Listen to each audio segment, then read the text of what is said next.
요한복음 우리 4장 1절에서 26절 내용을 우리가 살펴볼 텐데요. 오늘은 특별히 4장 4절에서 15절의 부분을 함께 나누도록 하겠습니다.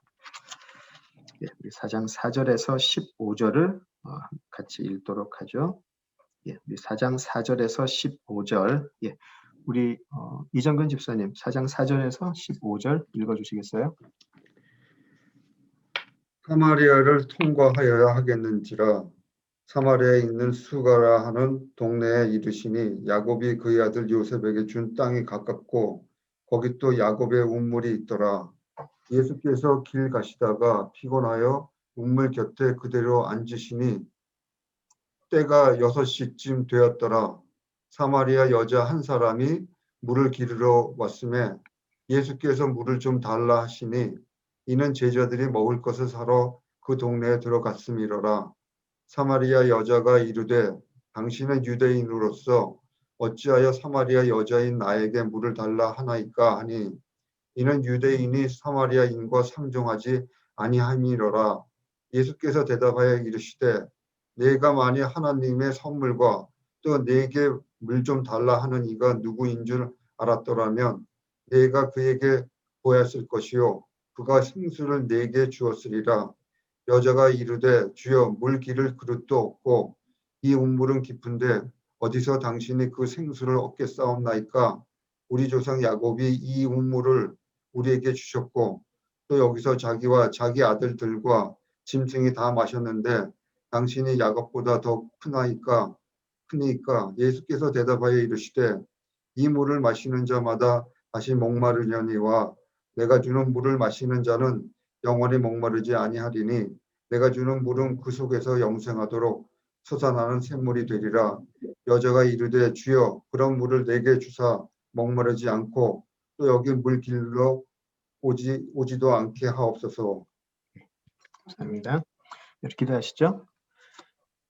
아버지 하나님, 오늘도 저희들에게 귀한 말씀을 허락하여 주심을 감사합니다.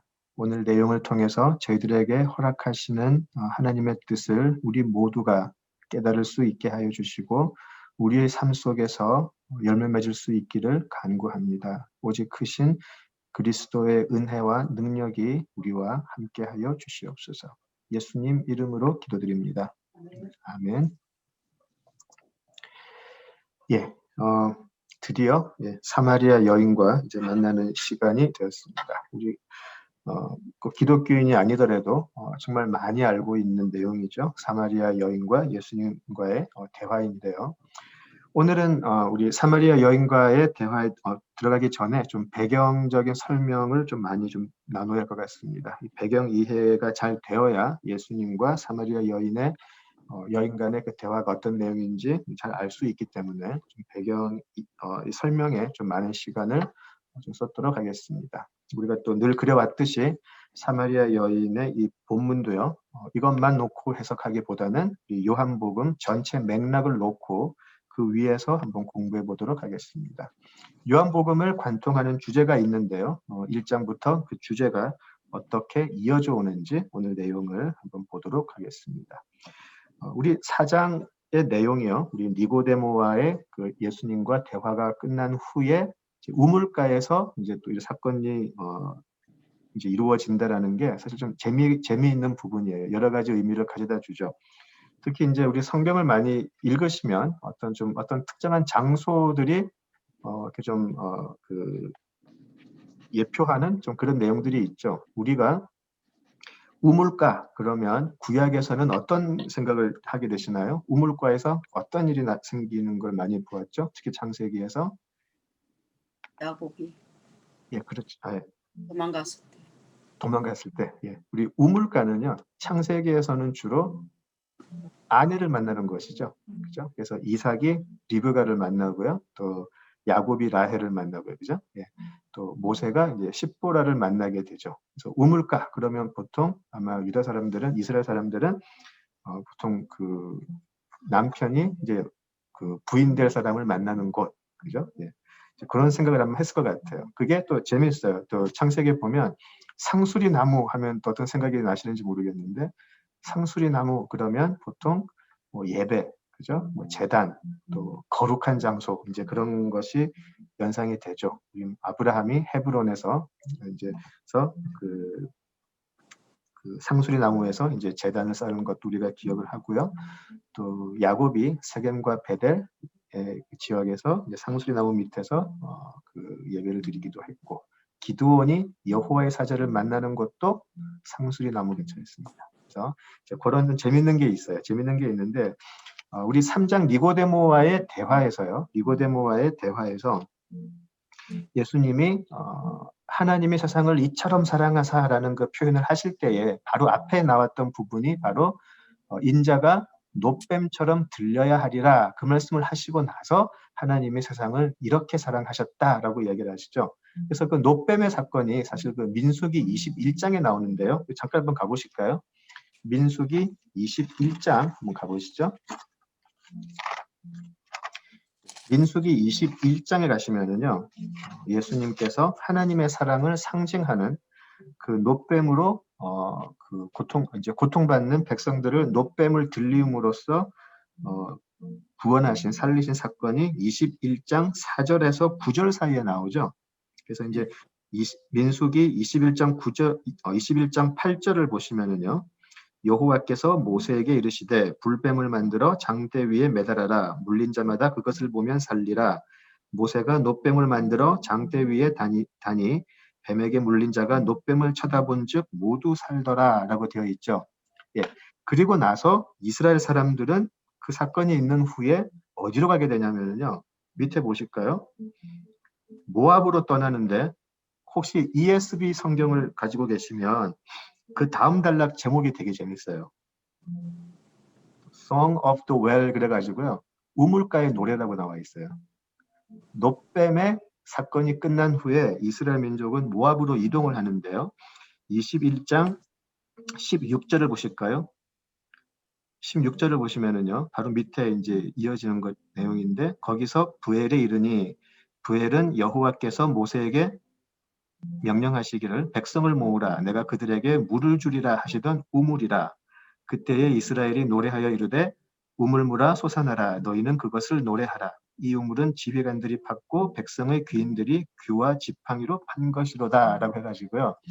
놋뱀 사건 이후에 이 부엘 지방에 이 부엘이라는 뜻은 우물이라는 뜻이라고 밑에 나와 있어요. 그래서 놋뱀 사건이 끝난 후에 이스라엘의 이동 중에 우물에 찬가가 나오는 게 민수기 21장이에요. 묘하게 겹치죠.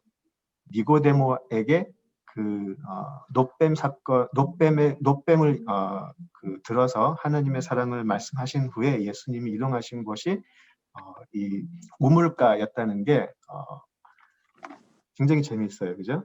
네, 그래서 우리 민수기에서도 민수기에서도 우물의 창가가 나오게 되고요. 지금 니고데모와의 대화 후에 이제 그 사마리아 여인과 만난 곳이 우물이고 그 이 우물에서 사마리아 여인이 메시아를 만나게 되는 것 묘하게 겹치게 됩니다. 굉장히 흥미로운 내용인데요. 자, 그리고 이제 우물가라는 위치 설정이 또 4장에서 요한이 말하고자 하는 구원의 또 다른 면이 함축되어 있기 때문에 또 중요하다라고 할 수가 있죠. 굉장히 중요한 세팅인데요. 예수님께서 생명수로 자신을 비유하면서 야곱의 우물보다 뛰어난 구원 그리고 나중에는 참된 예배가 무엇인가에까지 이르는 아주 중요한 세팅이 되죠. 그리고 그냥 우물가가 아니고 또 야곱의 우물이라는 장소가 또 중요합니다. 그래서 그냥 우물이 아니고요. 야곱의 우물이기 때문에 가져다주는 영적 의미가 또 매우 크다고 할 수 있죠. 그래서 이 4장의 세팅은요. 우리가 요한복음을 이해하고 우리 구원을 이해하는 데 있어서 굉장히 중요한 자리를 차지하는 것 같습니다.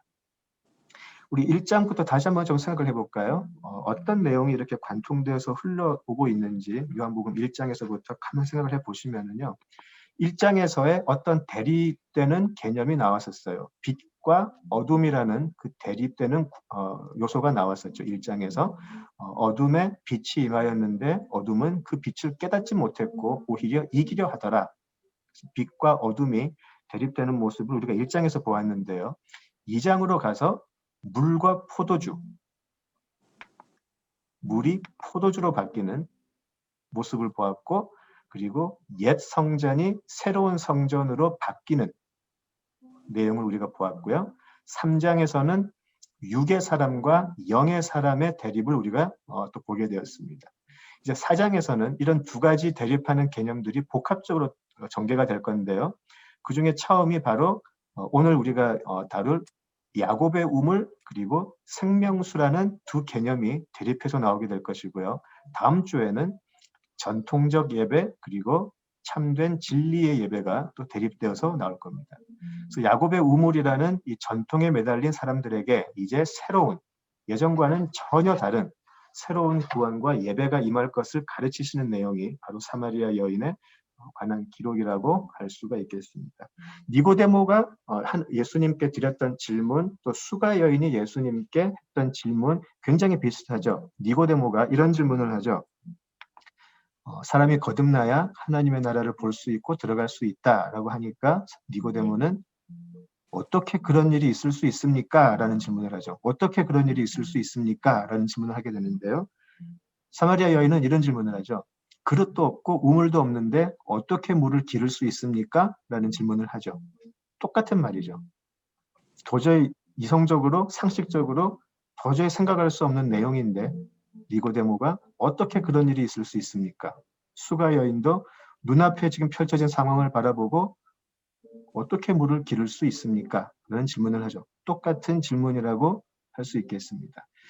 그 니고데모가 했던 어떻게 그런 일이 있을 수 있습니까? 그런 질문에 예수님께서 수가 여인에게 했던 대답을 갖다 넣어도 어색하지 않죠. 영으로 난 사람은 생명수가 솟아나서 다시 목마르지 않을 것이니까 가능하다라고 할 수 있을 것 같습니다. 근데 예수님께서는요, 니고데모에게는 한 글자 다른 점이 니고데모에게는 꾸중을 하시죠. 이스라엘 선생이 그것도 모르느냐라고 이렇게 좀 꾸중을 하시면서 끝이 난다기보다 그렇게 니고데모에게는 꾸중을 하시게 되는데요. 수가 여인에게는 꾸중을 하시진 않죠. 대신 그녀의 그 개인적인 그 치부를 드러내시죠. 그렇게 예수님께서는 개인적인 그 삶으로 들어오셔서 예수님께서 구원하고자 하시는 한 사람을 구원해 내시는 것 우리가 볼 수 있습니다. 그 니고데모의 어떻게 사람이 영으로 거듭날 수가 있습니까? 라고 했던 그 질문 거기에 대해서 사마리아 여인과의 만남 속에서 예수님께서는 지금 입체적으로 어떤 대답을 주시는 것 같습니다. 예, 제가 처음에 말씀드렸던 대로 오늘 내용은 그 배경 이해가 굉장히 중요하기 때문에 다 아시는 내용이에요. 다 아시는 내용이지만 한번 좀 복습을 해보죠. 다 아시는 내용이지만 다시 한번 점검을 해서 점검을 하고 난 후에 오늘 본문으로 들어가 보도록 하겠습니다. 자, 북쪽에 갈릴리가 있었고요. 남쪽에 유다 지역이 있었는데 그 중간에 사마리아가 있었죠. 그래서 그 유다의 남쪽 땅에서 갈릴리로 가게 되면 사마리아를 통과하면 우리가 보통 사흘이 걸리는 거리가 되는데요. 돌아서 간다는 거는 그 요단강 동쪽으로 해가지고요. 그 베레아 지역을 거쳐서 올라가게 되면 그 2배가 걸렸다. 보통 그렇게 알고 있죠. 그래서 그 좀 골수 그 민족주의자들은 굳이 중간으로 가도 되는데 돌아서 가는 경우가 있었고요. 그 이제 어떤 절기 같은 게 있어서 또는 그 장사를 하기 위해서 남북을 오고 가야 하는 사람들은 중간에 사마리아를 거쳐도 최대한 사마리아인들과의 대화나 사마리아인들과의 어떤 그런 만남은 피하는 그런 전통을 우리가 잘 알고 있습니다. 자, 그러했던 이유가 잘 알고 계시듯이 북이스라엘이 아수르에 멸망한 후에 북이스라엘의 중심지 사마리아는 아수르가 정복한 지역 사람들을 많이 들여다놨죠. 이주시켜버렸죠. 그 땅에. 그리고 그 땅에 살고 있던 이스라엘 사람들은 또 다른 곳으로 보내버렸고요. 그래서 사마리아에 살던 그 남은 이스라엘 사람들 또 타지에서 유입되어 온 많은 사람들이 혼혈이 되어가지고요. 순수한 혈통을 이어가지 못했다라는 것이 가장 큰 이유가 될 것 같습니다. 남유다 사람들은 자신들만이 그 순수한 혈통을 선민의 혈통을 유지하고 있다라고 믿었고요. 순수한 혈통을 유지하지 못한 사마리아 사람들은 인간 이하의 취급을 하였고 또 경멸시했죠. 그 의미는 옛부터 정해져 오던 하나님의 약속은 더 이상 그 사람들하고는 상관이 없는 것이 되어버렸다는 의미도 있는 것 같습니다. 또 우리가 알고 있는 것은요, 또 바벨론 포로 생활을 끝나고 돌아와서 성전 재건을 할 때에 사마리아인들이 사실 먼저 협력을 하자라고 제안을 했죠. 그러나 유다 지도자들은 그것을 거절했었습니다. 여러 가지 이유로요. 거절당했던 사마리아인 사람들은 나중에 성전 재건을 이제는 방해하는 세력으로 바뀌기도 했고요. 남유다는 자신들은 그 긴 세월 동안 신앙의 순수함을 지켜왔지만 사마리아는 이제 혼합 종교로 변질이 되어서 새로운 성전 재건에 함께 할 수 없고 앞으로는 상종해서도 안 된다라고 믿기 시작했었습니다. 새롭게 시작하려는 그들에게 사마리아인들의 제안은 고마운 것이 아니고 오히려 새 출발의 미혹의 요소로 보여지지 않았나 그런 생각도 해보게 됩니다. 그래서 이제 사마리아인과 유다인들은 도저히 화해할 수 없는 길로 가버리게 된 것을 우리가 알 수 있습니다. 근데 사실 예수님은 또 하나님께서는 계속해서 말씀하신 게 뭐냐면 그럼에도 불구하고 유대인들 역시 죄를 짓는 것에 있어서는 크게 다르지 않다라고 계속 말씀을 하고 계신 것이죠. 요한복음 3장 16절에 하나님의 세상을 이렇게 사랑하셔서 누구든지 그에게 나오는 자에게 구원을 주신다라고 하실 때 그 누구든지가 어떤 사람인지를 아마 사마리아 여인을 통해서 정확하게 보여주시는 것이 아닐까 싶습니다. 누구든지라는 그 말에는 사마리아인, 이방인 아무 상관없이 오직 그리스도의 십자가 앞에서 그 이름을 믿고 의지하고 거듭난 자들에게는 구원이 임한다라는 것을 바로 보여주시는 부분이 이 사마리아 여인의 이야기가 아닌가 싶습니다. 유다는 아주 강한 선민 의식 속에서 사마리아인들을 경멸하였고요. 거의 짐승 수준으로 보았죠.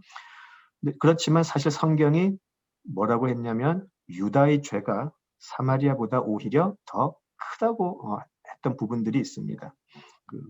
에스겔 선지자 에스겔서를 보시면은요. 에스겔서 16장 51절을 보시면 이런 하나님의 말씀이 있어요. 에스겔서 16장 51절에 보시면 사마리아는 내 죄의 절반도 범하지 아니하였느니라.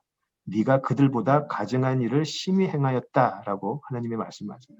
하나님이 남쪽의 유다 사람들을 책망하시면서 사마리아는 니들이 지었던 죄 절반도 범하지 않았다. 너희들이 더 심하다라고 말씀하시죠. 이 예루살렘의 죄악, 이 남쪽의 죄악은 사마리아와 소돔을 오히려 의롭게 보이게까지 하였다라는 기록도 있고요. 예루살렘 니들은 선민이라고 그렇게 자신하지만 너희들이 지은 죄악을 보니까 사마리아 사람들이 오히려 의롭게 보인다라는 말씀까지 하시죠. 자신들이 선민이고 사마리아는 짐승과 같은 존재들이다라고 했던 그 유대인들. 그들이 가진 그 자신감, 또 사마리아인들을 향한 경멸, 우리가 어떻게 해석해야 할까 좀 고민되는 부분이에요. 우리도 그런 게 분명히 있는 게 사실이거든요. 우리가 무엇을 그렇게 자신감을 가지고 우리가 무엇으로 하나님 앞에서 그렇게 우리가 의인인 것처럼 뽐내는지 유대와 사마리아인을 향한 하나님의 말씀을 가지고 좀 고민할 필요가 있습니다. 우리가 정말 하나님 앞에서 어떻게 우리가 의인이 되었는지, 그리고 우리에게 다른 사람들을 이런 식으로 경멸할 그럴 권리가 과연 있는 것인지 우리가 좀 되새겨볼 필요가 있을 것 같습니다. 또 우리가 잘 아는 누가복음 17장 11절에서 19절을 보시면 누가복음 17장 11절에서 19절을 보시면 이런 사건이 나오죠. 예수님께서 예루살렘을 가시기 위해서 사마리아를 지나갈 때 있었던 또 하나의 사건이 누가복음 17장 11절에서 19절에 나오는데요. 잘 아시는 내용이에요. 10명의 나병 환자가 와서 고침을 받았는데 오직 한 명이 돌아와서 예수님께 돌아와 감사하는 것을 우리가 보게 되죠. 근데 하필이면 그 한 명이 바로 사마리아 사람이었다라는 것입니다. 자, 그래서 예수님은 그에게 너의 믿음이 너를 구원하였다고 선포하시고요. 나머지 9명은 어디 갔느냐? 또 찾으시죠, 예수님은. 자, 유대인들이 고침을 받았기 때문에 기뻐하시는 것보다, 그 자체로 기뻐하시는 것보다 유대인들이 경멸하는 사마리아인이 나도 고쳐주심에 감사해서 돌아온 그 모습, 그것을 예수님이 더 기뻐하시더라는 것이죠. 그래서 이미 신약, 특히 복음서에서는요, 이미 여러 사건을 통해서 사마리아인과 유대인의 그 장벽이라 그럴까요? 그것이 이미 허물어져 있는 것을 여러 기록에서 보게 되고요. 예수님은 사마리아인들을 유대인들이 보는 것처럼 그렇게 경멸하시지도 않았고 오히려 더 불쌍히 여기셨음을 우리가 볼 수 있습니다. 자, 이제 조금 더 들어가서요. 니고데모와 우물가의 여인을 비교를 한번 해볼까요? 3장과 4절 보시면서 한번 비교를 해보죠. 니고데모와 우물가의 여인, 사마리아 여인이 어떻게 다른가? 일단 사실 이런 거는 좀 퀴즈를 한번 해봐야 되는데 니고데모는 확실하고 정통성이 있는 신분을 가진 사람이었죠. 확실하고. 그리고 이름까지 나오죠. 꼭 집어서 니고데모, 그죠? 바리새인이었고 또 공회원이었던 것 같고요. 그러나 사마리아 여인은 역시 이름이 없고요. 불확실하고 비정통이에요. 혈통이 사마리아인이기 때문에 정통이 아니죠. 이름 없는 불확실하고 비정통적인 혈통을 가지고 있었고요. 니고데모는 존경받는 사람이었고요. 그리고 정황을 보면 사마리아 여인은 경멸을 받는 사람이기도 했습니다. 또 중요한 게 있죠. 이 문화적인 세팅에서 니고데모는 남자였고요. 사마리아 여인은 여자였습니다. 이 사실도 그 당시 사회에서 굉장히 큰 차이를 만들어내죠. 니고데모는 예수님을 찾아갔죠. 그런데 사마리아 여인은 예수님이 찾아가셨습니다. 또 큰 차이가 되겠고요. 니고데모는 예수님을 밤에 만났는데 사마리아 여인은 예수님이 대낮에 만나주시죠. 또 니고데모는 자신의 신앙 고백으로 예수님과의 만남을 시작하지만 사마리아 여인은 신앙 고백으로 끝이 나는 것. 그것도 좀 재미있는 비교가 될 수 있을 것 같습니다. 자, 이런 사마리아 여인의 이야기를 해석하기 위해서 또 공부하기 위해서 이제 이때까지 있었던 그 요한복음의 그 배경 그리고 또 사마리아와 유대의 그 역사적인 배경을 이렇게 좀 기억을 하고 본문을 해석을 한번 공부를 해보면 좋겠습니다. 자, 우리 5절, 6절 한번 가보실까요? 5절과 6절을 한번 보시죠. 오늘 본문 4장 5절에서 6절을 한번 보시겠습니다. 자, 5절에서 6절을 보시면 이제 예수님께서 사마리아에 있는 수가라는 동네에 이제 들어가시죠. 수가는 구약의 세겜이라는 곳과 동일한 곳이다라고 보는 학자들도 있고요. 또 다른 곳이다라고 보는 학자들도 있습니다. 그래서 여러분들이 가지고 있는 지도가 어떤 지도인지 모르겠는데요. 이렇게 수가와 세겜이 이렇게 떨어져 있는 지도를 보통 가지고 계실 거예요. 또 어떤 학자들은 그게 다른 게 아니고 같은 지역이다라고 말하는 또 그 성서 지리학자들도 많이 있는 것을 우리가 알고 있습니다. 그런데 동일한 곳이든 아니면 다른 곳이라고 해도요. 세겜과 수가가 다른 곳이라고 해도 아주 떨어져 있는, 지역적으로 크게 떨어져 있는 곳은 아니고요. 굉장히 가깝게 있는, 비록 다른 곳이라고 해도 굉장히 근접한 위치에 있는 곳이기 때문에 지역적으로 크게 다르지는 않을 거다라고 보는 견해가 주를 이루죠. 다른 곳이라고 해도 그렇게 떨어진 곳은 아니다라고 알고 계시면 좋을 것 같습니다. 정말 지리적으로 중요한 것은요. 야곱이 아들 요셉에게 준 땅이 가깝고 거기 야곱의 우물이 가깝다라고 하는 이 부분이 정말 중요한 것이죠. 그렇죠? 그래서 이제 이 부분을 가지고 그 역사적인 그 세겜이라는 곳에 굉장히 가까운 곳에 위치한 것이다라고 우리가 추론을 할 수 있을 것 같습니다. 이 세겜이라는 곳이 구약에서는 매우 중요한 곳입니다. 특별히 사마리아인들은요, 우리 구약에서 선지서들을 전혀 믿지 않고요, 오직 모세 오경만이 하나님의 말씀이다라고 믿고 있고요. 그리고 그들이 생각하는 그 메시아의 모습이 남유대 사람들과는 다르죠. 남쪽 유대 사람들은 그들이 생각하는 메시아가 바로 다윗의 혈통을 잇는, 다윗의 왕조를 잇는 메시아를 항상 꿈꿔왔는데요. 사마리아인들은 자신들이 바라는 그 메시아는 모세의 모습이죠. 모세가 다시 와서 그들에게 메시아가 될 것이다라는 그런 믿음을 갖고 있었죠. 그래서 이제 그런 사마리아인들에게 이 세겜은 그들의 민족의 어떤 그 자존심이라 그럴까요? 민족의 그 정통성, 또 민족의 어떤 그런 긍지 같은 것에 있어서 굉장히 중요한 위치였었습니다. 그 세겜이 구약에서 이 세겜이 어떠한 영적인 의미가 있는지 그것은요 우리가 다음 주에 예배에 관한 내용을 다루면서 한번 좀 더 깊게 살펴보도록 하겠습니다. 오늘은 한 가지 기억하셔야 될 게 이 사마리아 여인을 포함해서요.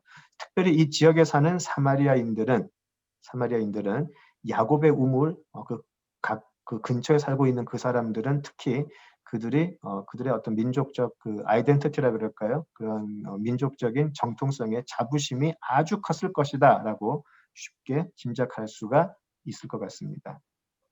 사마리아 여인이 예수님과의 대화 속에서 굉장히 좀 예수님께 냉소하면서 예수님께 아주 조금 비웃듯이 하면서 예수님께 도전했던 말이 12절이죠. 4장 12절을 보시면은요.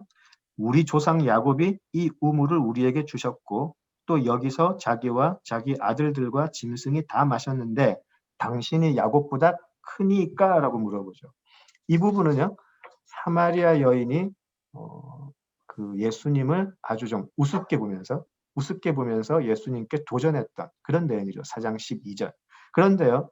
이 질문이 굉장히 중요한 질문이었었어요. 사마리아 여인과 예수님과의 대화 속에 정말 중요한 내용이었었어요. 어쩌면 이 사마리아 여인에게 당신이 야곱보다 크니까? 라는 이 질문을 끌어내시기 위해서 예수님께서 사마리아로 가지 않으셨을까라고 생각해 볼 수 있을 정도로 지금 이 4장 12절의 이 수가 여인의 질문은 굉장히 중요한 내용입니다. 당신이 야곱보다 크니까. 그죠? 니고데모의 신앙 고백이나 니고데모의 질문, 그리고 사마리아 여인의 지금 여기서의 질문은 다 일맥상통한다라고 할 수 있을 거예요. 그렇죠? 그래서 니고데모도 또 이 사마리아 여인도 육적인 질문을 하죠. 육적인 질문을 하지만 여기서부터 예수님의 대답은 영적인 대답으로 변해가기 시작한다는 것이죠. 굉장히 흡사한 내용입니다. 자, 그리고 이제 6절, 7절 한번 보시죠. 6절, 7절을 보시면은요. 거기 야곱의 우물이 있는데 예수님께서 피곤하여 우물 곁에 그대로 앉으시니 때가 6시쯤 되었더라. 사마리아 여자 한 사람이 물을 기르러 왔음에 예수께서 물을 좀 달라 하시니라고 되어 있죠. 좀 여러 다른 견해가 있는 부분이죠. 다른 복음서하고 달리 요한 복음서는 그 시제가 그 로마식으로 기록이 되어 있기 때문에 말 그대로 6시가 맞다, 오후 6시가 맞다라고 보는 견해가 있고요. 아니면 이 부분은 다른 복음서와 같이 해석을 해서 정오라고 보기도 하죠. 그래서 아마 많은 경우 지금 이 시간이 해가 중천에 떠 있는 그 낮 12시다라고 들으신 경우가 아마 대부분일 거라고 생각이 되는데요. 그렇지만 그게 대낮이 아니고 오후 6시다라고 또 이야기하시는 분들도 굉장히 많이 있습니다. 정확하게 알고 있는 건 중요할 것 같고요. 뭐 어떤 시간이든지 간에 제일 중요한 것은 저는 그 시간보다는 그 여인 혼자서 그 먼 길을 물을 기르러 왔다는 것, 그게 더 중요하지 않을까 싶습니다. 왜냐하면 대체로 이 수가라는 지역, 수가라고 알려져 있는 그 지역에서 야곱의 우물까지는요. 야곱의 우물이 아직까지 존재하죠. 아직까지 존재하고요. 그 야곱의 우물까지 짧게는 800m, 짧게는 800m, 길게는 2km까지 보는 사람들이 있어요. 그러니까 가까운 거리가 아니죠. 짧게 잡아도 800m고요. 길게 잡으면 2km인데요. 그 왕복 어떻게 되죠? 왕복 4km가 되고요. 아니면 왕복 1600m면은 1마일이네요. 그죠? 예. 그래서 여인 그 혼자서 매일 물 기르러 아니면 뭐 이틀에 한 번 물 기르러 이 거리를 오고 간다라고 하는 건 보통 일이 아니죠. 또 그 지역이 사막에 가깝기 때문에 물이 없는데 그 힘들다고 뭐 오늘 하루는 그냥 넘어가지 그럴 수 없죠. 굉장히 그 사막에 가까운 그 지역에서 우물은 그 지역의 사람들 또 사람들뿐만이 아니고 그들이 기르는 가축들에게 생명수였다라는 것이죠. 그죠? 예, 그래서 그들은 그 먼 길을 그 여인은 그 먼 길을 물을 기르러 갔을 것입니다. 자, 예수님께서 이 여인에게 물을 달라라고 청하신 것이 당시 문화적 배경으로는 굉장히 이해하기 어려운 행동이었다라고 하죠. 우물가에서 아까도 말씀드렸듯이 우물가는 보통 창세기에서 남자가 장래 와이프를 만나는 그런 세팅으로 이제 이해가 되어 있는데 우물가에서 혼자 있는 남자가 다른 여자에게 말을 건다는 건 아주 불경스러운 것이죠. 그리고 그것도 그냥 남자가 아니고 유다 남자가 사마리아 여인에게 말을 건다는 것은 엄청난 사회적 비난을 감수하지 않으면 할 수 없는 그런 행동이었겠죠. 자, 예수님께서는 그렇게 우리에게 말을 걸어오세요. 하나님의 나라가 우리에게 그렇게 침노해 오신다라는 것이죠. 사회적으로 지탄을 받는 사람들에게 왜 그렇게 예수님은 굳이 찾아 들어가셔서 그 사람들을 바꿔놓으실까요?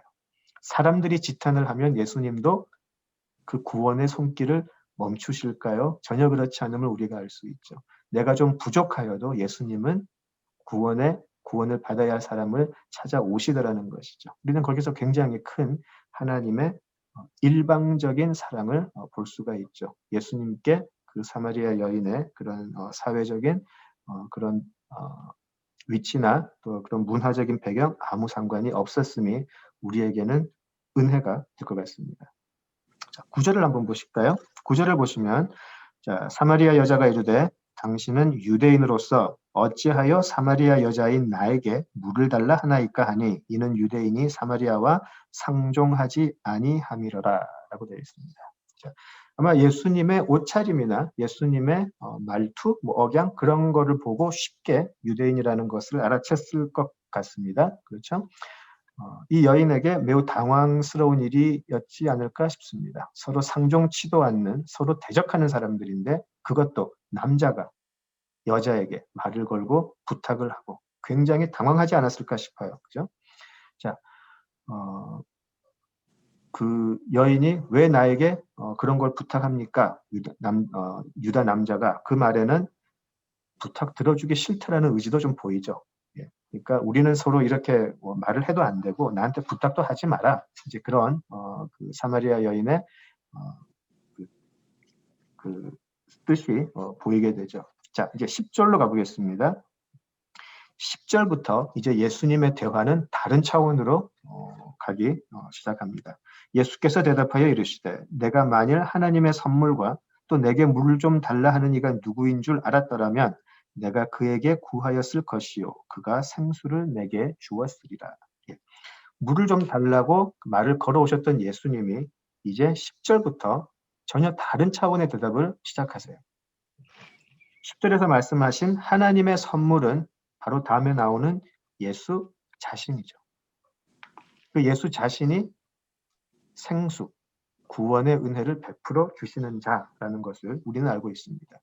자, 여기서 물을 달라고 처음 부탁했던 예수님이 대화의 흐름을 바꾸시는데, 자, 사실 물을 달라고 할 사람은 지금 내가 너한테 물을 달라고 하니까 너는 우리는 이렇게 이야기를 할 상대가 아니다. 우리는 서로 상종하는 사람들이 아니다라고 해서 거절을 했는데 사실은 물을 달라고 해야 할 사람은 내가 아니고 너다라고 이야기하시면서 대화의 흐름이 바뀌어지는 것이죠. 그러고 너는 네가 나에게 물을 달라고 했다면 내가 너에게 물을 달라고 했는데 너는 거절했지만 거꾸로 네가 나한테 물을 달라고 했으면 나는 생수를 주었을 것이다 라는 대답을 하세요.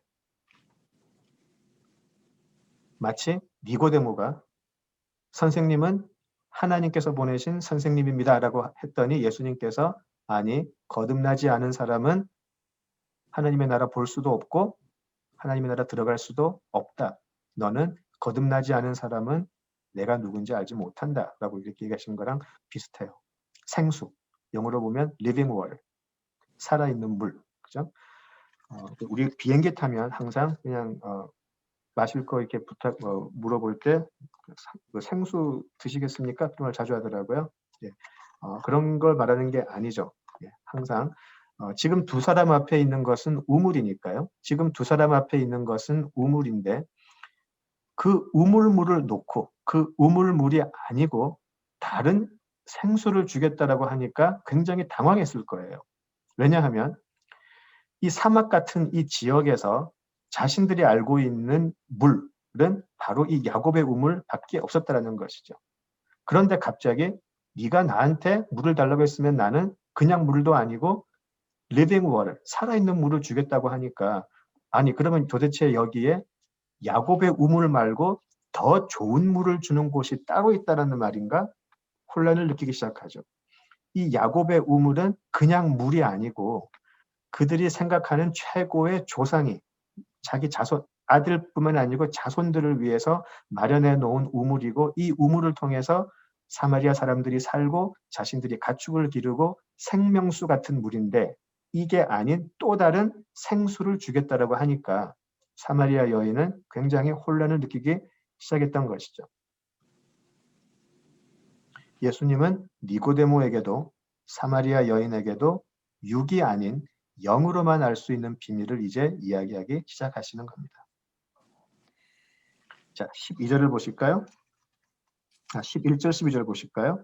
여자가 이르되 주여 물 기를 그릇도 없고 이 우물은 깊은데 어디서 당신이 그 생수를 얻겠사옵나이까? 우리 조상 야곱이 이 우물을 우리에게 주셨고 또 여기서 자기와 자기 아들들과 짐승이 다 마셨는데 당신이 야곱보다 더 크니까? 라고 이야기하죠. 굉장히 비아냥거리는 듯한 느낌 받으시는지 모르겠어요. 굉장히 비아냥거리는 것 같아요. 이 사마리아 여인은 자기 자신은 그 사회에서 윤리적으로 비난을 받는 처지인 것 같은데 나중에 이제 그 남편 얘기 나오면 우리가 보게 되지만 다 알고 있죠. 어쩌면 사마리아 여인 자신은 윤리적으로 굉장히 비난을 받고 있는 처지지만 오히려 갑자기 자신 앞에 이렇게 나타난 유대 남자 앞에서는 사마리아인의 우월성을 은연중에 내세우죠.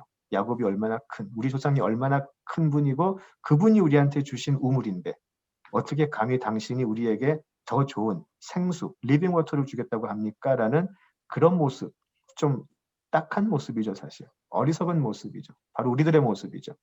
우리들의 모습이죠. 자, 4장 10절로 다시 돌아가 볼까요? 4장 10절에서 예수님께서 하시는 말씀은 이거죠. 내가 누구인 줄 알았다면 네가 나한테 물어보았을 거고 내가 너한테 생수를 주었을 거다. 근데 바로 이거죠. 앞서서 니고데모는 자신이 보기에 예수님이 어떤 사람입니다 라고 고백을 했고 영의 눈이 열리지 않았기 때문에 그 사람은 육의 눈으로 볼 수 있는 그리고 육의 입으로 할 수 있는 최고의 찬사를 했죠. 불행하게도 그것은 영으로 거듭나서 하나님의 자녀가 되는 권세를 누릴 수 없는 죽은 신앙의 고백이었다라는 것이죠. 그렇죠? 4장 10절에서 14절의 이 대화를 보면 영으로 거듭나서 하나님의 자녀가 된 사람들이 누리는 구원의 기쁨, 그 구원의 진면목을 우리가 볼 수 있습니다. 지금 사마리아 여인이 볼 수 있는 최고의 한계는 뭐죠? 야곱의 우물이라는 한계까지 볼 수 있어요. 그렇죠? 야곱의 우물, 그리고 그 우물은 우리 사마리아인들을 또 사마리아인들의 가축을 살리는 그게 생명수라고 생수라고 생각했을 거예요. 그것이 사마리아 여인의 한계였죠. 그러나 예수님은 거기서 하나를 더 올라가시죠. 영의 세계로 그 여인을 이끌고 이끄는 것이죠. 그게 아니고 야곱의 우물이 아닌 참 생명수가 지금 내 눈앞에 있다라는 것을 보여주시는 것이죠.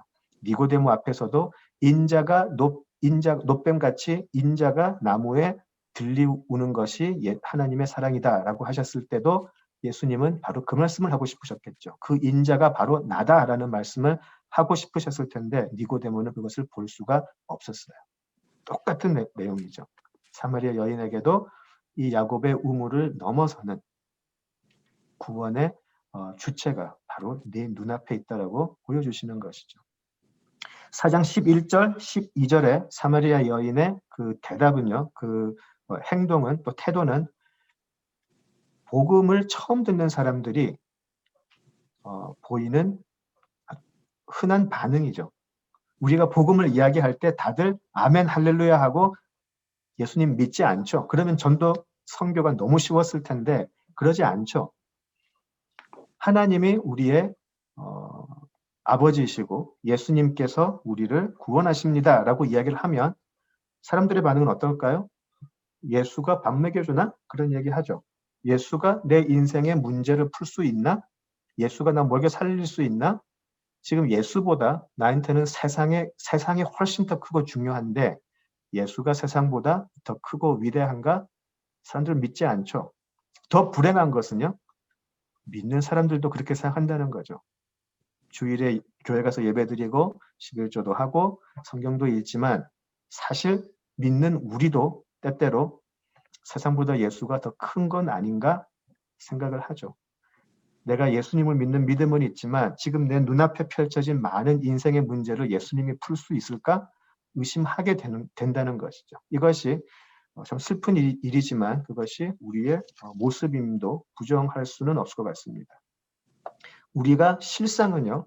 믿는 사람, 믿지 않는 사람 모두가 실상은 야곱의 우물을 구하더라는 것이죠. 여기에 비극이 있는 거라고 생각이 듭니다. 우리가 실상은 구하는 것이 예수님께서 주시는 생명수가 아니고 예수님께 나와서 오히려 예수님 생명수를 주세요라고 말하는 게 아니고 예수님께 나와서 야곱의 우물 좀 주세요. 지금 너무 목이 마른데 야곱의 우물을 좀 주세요라고 부탁을 한다는 것. 이것이 우리 신앙의 비극이 아닐까 싶습니다. 그리고 예수님께서 야곱의 우물을 주시면 또 돌아가서 각자의 삶을 막 살다가 문제가 생기면 또 그때 나와서 예수님 야곱의 우물 한 번 더 기를 수 있게 해주세요. 부탁하고. 똑같은 패턴을 반복한다는 것이죠. 그리고 우리는 야곱의 우물물을 자랑하기 시작하고요. 그런데 이 사람은 평생에 예수님께서 주시는 생명수를 맛보지도 못했고 예수님의 생명수가 무엇인지조차 깨닫지 못한다라는 것이죠. 자, 여인은 자신의 문란한 삶 때문에 사람들의 눈을 피해서 혼자 이 긴 길을 걸어온 것 같아요. 어쩌면 그 사마리아 여인은 물을 기르러 올 때마다 자신의 어떤 삶을 원망하거나 한탄하거나 그러지 않았을까 짐작할 수 있을 것 같습니다. 그런데 예수님께서는 지금 약속하시는 것이 네가 그렇게 와서 기르려고 하는 이 야곱의 우물물이 아니라 결국은 돌아가서 또 다시 기르러 와야 하는 이 물이 아니라 다른 물을 주겠다고 지금 이야기를 하시죠. 만약에 이 여인이 야곱의 우물물을 기르러 오는 이 과정이 힘들고 지치고 올 때마다 다른 여인들과 오지 못하고 나 혼자 와야 되는 다른 사람들에게 경멸받는 이 신세 그것을 한탄하고 근데 만약에 자신의 삶이 더 이상 같은 마을 사람에게도 경멸받지 않고 다른 민족에게도 멸시받지 않는 삶이 된다면 어땠을까요? 더 이상 물을 기르러 모멸감을 가진 상태에서 나올 필요가 없이 늘 새로운 물이 너에게 생길 거다라고 하는 그것이 깨달아졌다면 사마리아 여인은 어떻게 반응을 했을까요? 사마리아 여인은 이 물을 야곱의 우물에 와서 물을 깃는다는 것 자체에 대해서는 생각이 없었어요. 이건 당연히 해야 될 일이고 이렇게 해야만 내가 산다라고 생각을 했겠지만 만약에 나의 신분이 바뀌어져서 내가 이렇게 이 물을 가지러 올 때마다 이런 모멸감을 안 느껴도 된다면 그 생각은 안 해봤을까 생각을 하는 거죠. 그리고 야곱의 우물물에 가는 게 아니라 그 우물물이 나에게 온다면 내가 가지 않고 그 우물물이 나에게 와서 내가 기르러 갈 필요가 없다면 어땠을까? 그런 생각은 할 수 없었다라는 것이죠. 니고데모도 몰랐죠. 예수님께서 니고데모처럼 많은 공부를 하고 전통을 다 지켜서 하나님 나라로 가는 게 아니고 구원이 내 삶에 오히려 거꾸로 들어오셔서 생수의 근원이 되어서 영원히 목마르지 않게 되는 것이 거듭남이다. 그거를 니고데모는 몰랐다라는 것이죠. 지금 사도 요한, 이 요한복음을 쓴 사도 요한은 사마리아 여인과의 대화를 통해서 이렇게 답하고 계십니다. 자, 이제 다시 요한복음 전체 내용을 한번 볼까요? 이때까지 내용을 한번 되새겨 볼까요? 니고데모로 대표되는 것이 옛 성전이었죠. 니고데모로 대표되는 것이 능력 없는 종교적인 정결의 물. 그죠? 또 니고데모로 대표되는 것이 바로 죽은 전통의 얽매인 야곱의 우물물이었다는 것이죠. 옛 성전은 허물어져서 새 성전이 지어질 것이고요. 아무런 능력 없는 물이 포도주로 바뀌어서 기쁨을 충만하게 하고요. 죽은 전통의 얽매인 야곱의 우물물이 아니고 새롭고 영원히 샘솟는 그 생명수가 자유함을 가지고 오는 것. 그것이 지금 요한복음 1장에서부터 계속 우리가 보고 있는 사도 요한의 복음의 증거라고 생각이 됩니다. 우리 3장 23절 보시면 이런 표현이 있죠. 세례 요한이 물이 많은 곳인 에논에서 세례를 주었다라는 그런 기록이 있죠. 왜 굳이 물이 많은 곳인 에논에서 세례를 주었다라고 했을까요? 세례 요한은 세례를 주기 위해서 물이 필요했어요. 그죠? 그런데 사막에서 줄 수는 없잖아요. 물이 필요했어요. 그래서 물이 많은 곳인 에논에서 세례 요한과 제자들은 사람들에게 세례를 주었어요. 무슨 일이 생겼나요? 점점 사람들은 예수님의 제자들에게 가서 세례를 받게 되더라 라고 나와 있죠. 야곱의 우물물 그리고 세례 요한이 주었던 에논의 물은 뭐가 다를까요? 똑같지 않을까요? 생명수가 아니고 잠시 우리에게 만족을 줄 수밖에 없는 물에 불과했다는 것이죠. 그래서 세례 요한도 물의 세례를 주는 자신은 쇠하여야 하고 성령의 물로 세례를 주는 예수님은 흥하여야 한다라고 고백을 하지 않았을까 싶습니다. 종교적인 전통이 포도주로 바뀌어서 혼인잔치는 즐겁고 기쁨에 가득한 축제가 될 수 있었고요. 성전 파괴를 통해서 죽은 전통은 무너졌고 새로운 성전을 통해서 부활이 들어오기 시작하고요. 3장에서 물과 성령의 물로 거듭나서 하나님의 나라를 보고 들어갈 수 있다라고 이야기하시고요. 이제 4장에서는 야곱의 우물물이 아니라 영원히 샘솟는 생수를 주겠다라고 이야기하시는 것. 그것이 바로 구원의 가장 중요한 요소가 아닐까 싶습니다. 그것이 구원의 소식이죠. 혹시 믿는다고 하면서 하나님의 선물인 생명수를 받았으면서도 아직도 부지런히 야곱의 우물로 향하고 있는 우리 발걸음은 아닌지 모르겠습니다. 또 얼마나 많은 순간 우리가 믿는 사람들 사이에서 교회 안에서 나는 야곱의 우물에서 물을 더 많이 길렀다고 자랑하고 있는 건 아닌지 모르겠습니다. 교회에서 나는 야곱의 물을 이렇게 많이 길었다고 자랑하는 간증이 넘쳐나는 거 어떻게 생각하시는지 모르겠습니다. 예수님을 생명수로 알지 못하는 사람들이 입으로 예수를 주로 시인하지만 발걸음은 야곱의 우물로 향한다라는 것입니다. 우리가 1장 마지막에서 보았듯이 인자를 밟고 하늘로 올라가는데, 하늘과 땅을 이어주는 그 인자를 밟고 올라가는데, 자기들은 금사닥다리를 밟으면서 입으로는 주를 만났다라고 외치는 자, 그런 사람은 아닌지 모르겠습니다. 자, 지금 우리 각자의 자리가 어디에 있는지 한번 돌아보실까요?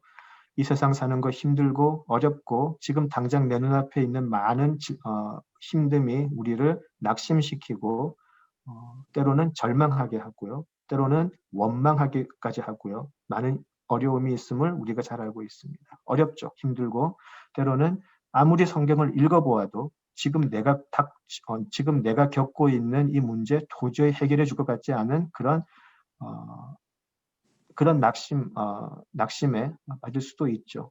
그러나 기도하는 것은 그런 모든 인생의 문제의 답이 하나하나 어떻게 다르게 이루어질지는 몰라도 그런 모든 어려운 문제조차도 하나님의 주권 아래에 있음을 우리가 볼 수 있고 하나님을 의지하는 것을 배울 수 있다면 모든 것이 합력해서 선을 이룰 것이라고 저는 믿습니다. 지금 힘들고 어렵지만 또 지금 풀리지 않는 많은 숙제들이 있지만 야곱의 우물물로 돌아가는 어리석음을 범하지 말고 생명수를 주시는 예수님께로 나오는 우리 모두가 되면 좋겠습니다. 우리가 갈 곳은 야곱의 우물물에 부지런히 가는 것이 아니라 생명수를 통해서 하나님의 나라로 들어가는 것이 우리 신자들의 마땅한 소망이기 때문입니다. 그런 소망을 품는 또 그런 소망을 품고 오늘을 이겨내고 살아갈 수 있는 우리 모두가 되기를 기원합니다. 그렇게 되면 좋겠습니다. 예, 우리 오늘 여기까지 하죠. 같이 기도하시겠습니다. 아버지 하나님, 참으로 은혜를 감사합니다. 야곱의 우물물을 열심히 깃던 우리들을 찾아오셔서 생명수를 우리에게 보이시고 증거하시고 허락하시니 참으로 감사합니다. 하나님, 이제 우리는 십자가의 예수님을 의지하여 하나님의 나라로 갈 수 있는 하나님의 참된 자녀들이 되게 하여 주시옵소서. 그리스도의 생명수를 먹고 날마다 샘솟듯이 새롭게 우리의 영을 채우시는 그 생명수를 먹고 하나님께 나아가는 하나님의 귀한 자녀들 되게 하여 주시옵소서. 예수님 이름으로 기도드립니다. 아멘.